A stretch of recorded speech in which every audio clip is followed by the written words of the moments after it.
In early 2026, a sudden report shocked morning television viewers. A man named Tommaso was quietly named a prime suspect in a developing investigation tied to powerful media circles in New York. The news spread quickly, but one detail stood out.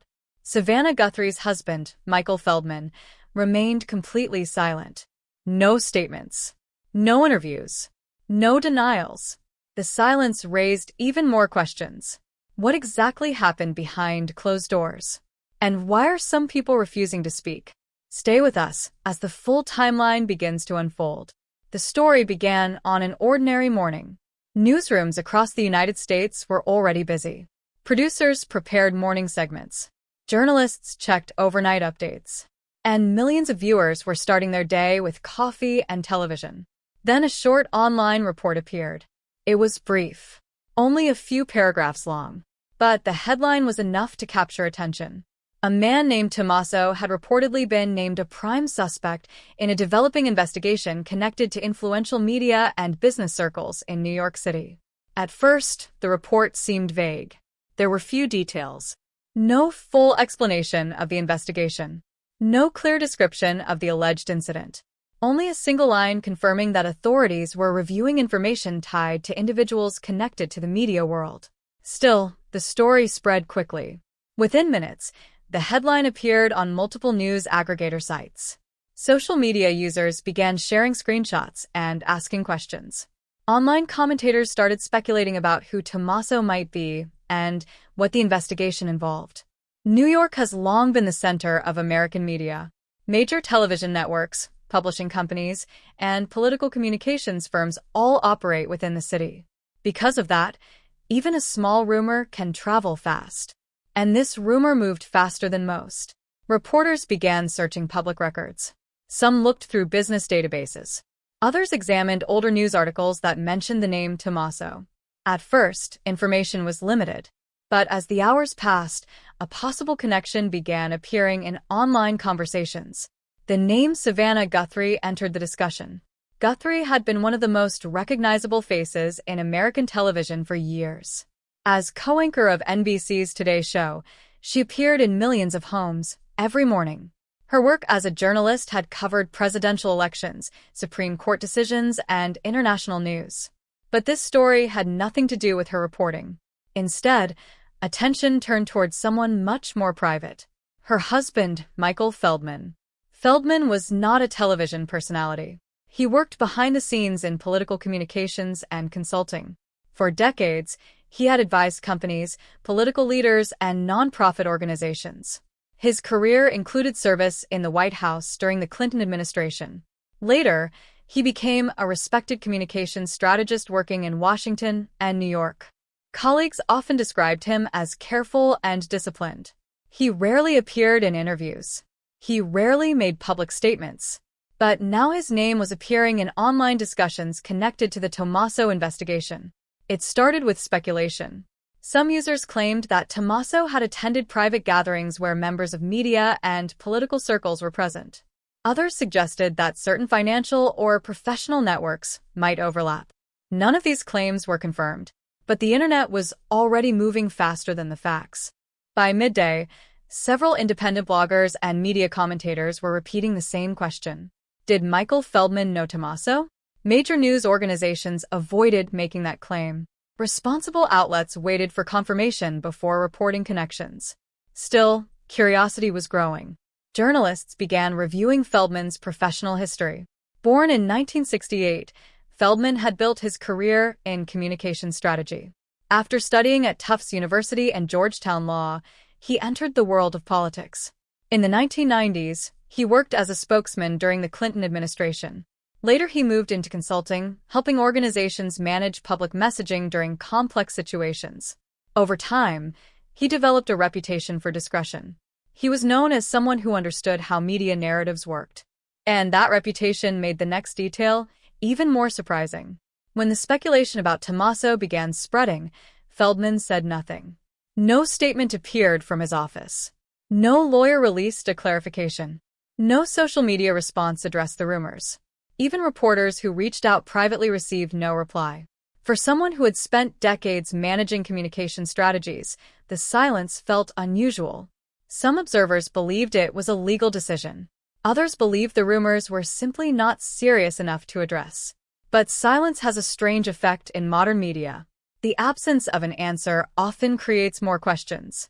By evening, the story had grown much larger than the original report. Television analysts began discussing the investigation in cautious language. They emphasized that being named a suspect does not mean guilt. Still, the curiosity remained. Who exactly was Tommaso? What investigation was unfolding behind the scenes? And why had one of the most experienced communications professionals in Washington chosen to remain completely silent? Those questions would soon lead reporters down a path filled with unexpected connections. But as journalists began digging deeper into Tommaso's identity, they discovered details that raised even more troubling questions. As reporters searched for answers, one problem quickly became clear. Very little was known about Tommaso. The name had appeared suddenly in connection with an investigation. Yet official records about him were scattered and incomplete. For journalists trying to understand the story, that made the situation even more complicated. They began with the most basic step: public business records. Several filings showed that a man with the name Tommaso had been involved in multiple business ventures between the late 2010s and early 2020s. Some of those ventures were based in New York. Others appeared connected to companies operating in Europe. On paper, the businesses looked ordinary: consulting services, investment partnerships, technology projects. Nothing immediately suggested controversy. But a closer look revealed a pattern that reporters found unusual. Some companies closed suddenly. Others disappeared from public listings after only a few years. Former employees later described projects that began with strong promises but ended quietly, sometimes without clear explanation. This did not necessarily indicate wrongdoing. Startups often fail. Investments collapse. Business partnerships fall apart. Still, investigators reportedly began reviewing one specific venture connected to Tommaso. According to several media reports at the time, the inquiry focused on confidential communications exchanged between investors and outside consultants. Those communications may have included financial agreements and sensitive business strategies. Sources familiar with the situation suggested that investigators were examining whether certain information had been shared improperly. But authorities remained extremely careful about what they revealed publicly. Law enforcement officials confirmed only one detail: Tommaso had been identified as a person of interest in an ongoing inquiry. That phrase carried weight. Being named a person of interest does not mean someone has committed a crime. It simply means investigators believe the individual may have information relevant to the case. Still, the phrase often attracts attention. And attention was exactly what this investigation began to receive. Journalists soon noticed another interesting detail. Tommaso seemed to move through professional circles that overlapped with media consultants, political strategists, and private investors. In cities like New York and Washington, those worlds often connect. Consultants advise corporations. Investors fund media startups. Political strategists appear on television panels. The networks are complex and tightly woven. Because of that overlap, reporters began examining social events, conferences, and professional gatherings where Tommaso might have met other well-known figures. Photographs from industry events surfaced online. Guest lists from charity functions were reviewed. Private networking events from the past decade were quietly analyzed by reporters searching for clues. Most of these connections were distant. Some were only rumors. But the speculation continued growing. And eventually the same name kept appearing in conversations again: Michael Feldman. At first, the connection seemed extremely weak. No official document linked Feldman to Tommaso. No verified report confirmed that the two men had ever worked together. Still, both names appeared within overlapping social and professional environments. In a city where media, politics, and business frequently intersect, that overlap was enough to spark curiosity. Observers began asking careful questions. Had the two men ever attended the same event? Had they worked with the same investors? Had their professional circles crossed paths at some point? So far, there were no clear answers. Responsible news organizations repeated the same warning. Speculation is not evidence. But the story was no longer small. Every day, more people were hearing about the investigation. And every day, one detail remained strangely consistent. Michael Feldman still had not said a word. No interviews. No written statements. No attempts to address the rumors spreading online. For a man known for guiding others through media crises, the silence seemed almost strategic. But whether that silence was caution, legal advice, or something else entirely remained unknown. And the deeper journalists looked into Tommaso's background, the more they realized something important. This story might not only be about one suspect. It might also be about the powerful social networks surrounding him. And those networks appeared to lead closer and closer to the world of national television. And that growing curiosity would soon shift attention toward a household name that millions of viewers recognized every morning. Because to understand the speculation surrounding Michael Feldman, it was necessary to understand the public life he shared with Savannah Guthrie. For many viewers across the United States, Savannah Guthrie is a familiar face. Every weekday morning, she appears on television screens across the country. As co-anchor of NBC's Today, she helps deliver the news to millions of households. Her career in journalism has stretched across decades. But the attention now surrounding her family began long before the Tommaso investigation ever appeared. Savannah Guthrie was born in Melbourne, Australia, in 1971, while her father was working there. Her family later returned to the United States and settled in Arizona. She grew up in Tucson. As a young student, Guthrie showed strong interest in law and communication. She eventually studied journalism at the University of Arizona and later earned a law degree from Georgetown University. For several years, she worked as a lawyer. But journalism continued to call her back. By the early 2000s, she had moved into television reporting, working as a correspondent covering legal affairs and political stories. Her ability to explain complex topics in simple language quickly made her stand out. In 2007, she joined NBC News. At first, she worked as a legal analyst. Soon she began appearing more frequently across different NBC programs. Then in 2011, a major opportunity arrived. Guthrie became co-host of the third hour of the Today Show. Just 1 year later, in 2012, she was named co-anchor of the main broadcast. The role placed her at the center of American morning television. Millions of viewers watched as she interviewed presidents, celebrities, and global leaders. Her calm and thoughtful style earned praise across the industry. But while Guthrie lived much of her professional life in the public eye, her husband preferred something very different. Michael Feldman stayed mostly out of the spotlight. The two first met in 2008. At the time, Feldman was already a well-established communications strategist in Washington, D.C. Friends described him as thoughtful, disciplined, and extremely private. Unlike many people connected to television personalities, Feldman rarely sought attention. He focused on his work behind the scenes. Over the years, his career included advising major corporations and nonprofit organizations. Earlier in his life, he had also worked in the White House during President Bill Clinton's administration. Colleagues respected his ability to manage complex communication challenges. In many ways, his career involved guiding others through public crises. That made the events unfolding in early 2026 feel strangely ironic. The couple married in March 2014.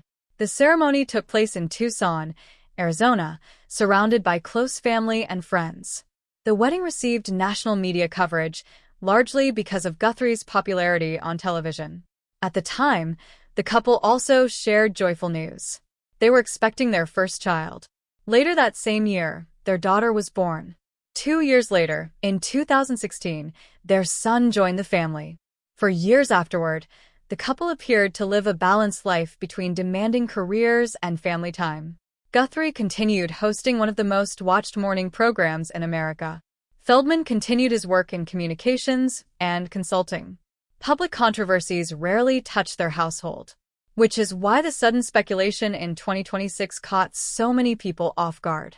Online discussions began asking whether Feldman might have crossed paths with Tommaso through professional or social networks.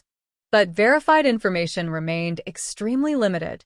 Major news organizations repeated the same caution.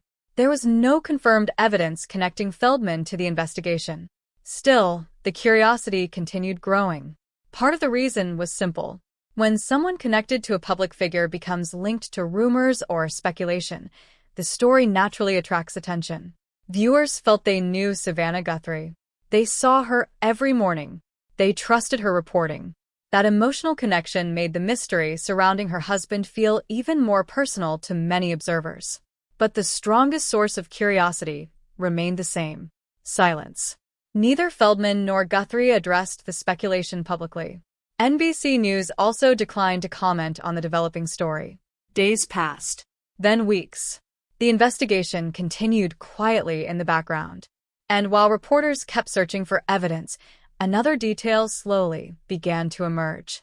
Investigators were reportedly reviewing communications that might link several people within the same professional circle. If those reports were accurate, the situation could become far more complicated. Because when private messages and business records enter an investigation, the truth often becomes much clearer. But the public had not yet seen that evidence. And until those details emerged, the silence surrounding the case would only make the mystery grow larger. Then a new report suggested that investigators were reviewing communications that might connect several people in the same social circle. In high-profile investigations, silence often becomes part of the story. When public figures face sudden attention, responses usually arrive quickly. Lawyers release statements. Representatives speak to reporters. Social media accounts publish brief explanations meant to calm speculation. But in this situation, something different happened. Michael Feldman remained completely silent. Days passed after the first headlines appeared. Journalists contacted his office for comment. Emails were sent. Phone calls were made. No response came. The silence did not automatically mean anything unusual. Legal experts often advise clients to avoid speaking during active investigations. A single public comment can create legal complications or be misinterpreted.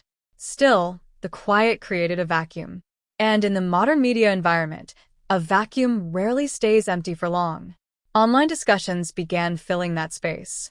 Commentators across social media platforms started analyzing every detail they could find. Old photographs appeared online. Some showed Feldman attending professional events in Washington and New York. Others showed gatherings where media figures, political consultants, and investors shared the same rooms. Most of these events were completely ordinary: networking dinners, charity fundraisers, professional conferences. In cities like New York and Washington, those types of gatherings happen every week.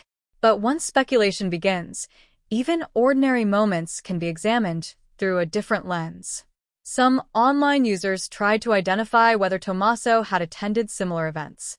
A few photographs appeared showing a man believed to be Tommaso at private business gatherings years earlier. However, none of those images clearly confirmed a connection with Feldman. Responsible news outlets continued repeating the same message. There was no verified evidence linking Feldman directly to the investigation. Still, curiosity kept growing. Part of the reason was timing. The media world had already experienced several high-profile controversies in recent years. Stories involving powerful figures often revealed unexpected details after long periods of silence. Because of that history, observers watched the situation carefully. Reporters continued searching for verified facts. Meanwhile, Savannah Guthrie continued her work at NBC's Today. Each morning, she appeared on television as usual. The studio lights were bright. The cameras moved quietly across the set. Producers spoke through headsets while the program flowed from one segment to another. To viewers at home, everything looked normal. But behind the scenes, journalists knew the speculation surrounding her family was growing. Still, Guthrie did not address the rumors during the broadcast. NBC News also avoided public comment. Large media organizations often follow strict legal guidelines when employees become connected to outside investigations. Statements are carefully reviewed before anything is released. In this case, the network remained cautious. Legal analysts offered possible explanations. One possibility was simple legal strategy. Attorneys may have advised everyone involved to remain silent while investigators gathered information. Another possibility was that the rumors themselves were inaccurate. If the speculation had no real connection to Feldman, responding publicly could give the story unnecessary attention. Either way, the quiet continued. Days turned into weeks. During that time, investigators reportedly continued reviewing documents connected to Tommaso's business activities. Financial records, communications, and agreements were being studied carefully. These types of investigations often move slowly. Each document must be verified. Each communication must be placed within the correct timeline. Only then can investigators determine whether any wrongdoing actually occurred. For the public watching from the outside, however, the process felt mysterious. The lack of visible updates created uncertainty, and uncertainty often fuels speculation. Some commentators believed the investigation would fade away quietly once the facts were confirmed. Others believed new revelations might still appear. History has shown that both outcomes are possible, but one thing remained clear.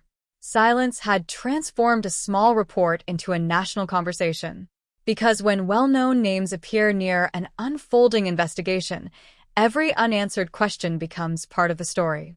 And just as the speculation seemed to reach its peak, investigators reportedly began reviewing evidence that could determine whether the connections were real or only coincidence. Investigations rarely move as quickly as the public expects. Behind closed doors, the process is careful and methodical. Law enforcement agencies must gather evidence, confirm facts, and examine records before reaching any conclusions. In the Tommaso case, much of that work was happening quietly. Officials had confirmed only a few details. Tommaso had been identified as a person of interest. Investigators were reviewing business communications connected to financial disputes. Beyond that, authorities released very little information. This level of caution is common in complex cases. Legal experts explain that early speculation can easily mislead the public. Information may appear important at first, but later turn out to be unrelated. Because of this, investigators often avoid sharing details until they are completely verified. For the public, however, waiting for answers can feel frustrating. Weeks after the first report appeared, people were still asking the same questions. Who exactly was Tommaso? What role did he play in the investigation? And were the rumored connections to media figures real or only coincidence? Meanwhile, the daily routines of television continued. Savannah Guthrie remained on the Today Show each morning. The Bright Studio in Rockefeller Center continued operating like it had for decades. Guests arrived. Headlines were discussed. Interviews filled the program. To many viewers, nothing seemed different. But behind the scenes, journalists understood that the situation remained unresolved. Michael Feldman continued to stay out of the spotlight. No interviews appeared. No public statement explained his position. Observers debated the meaning of that silence.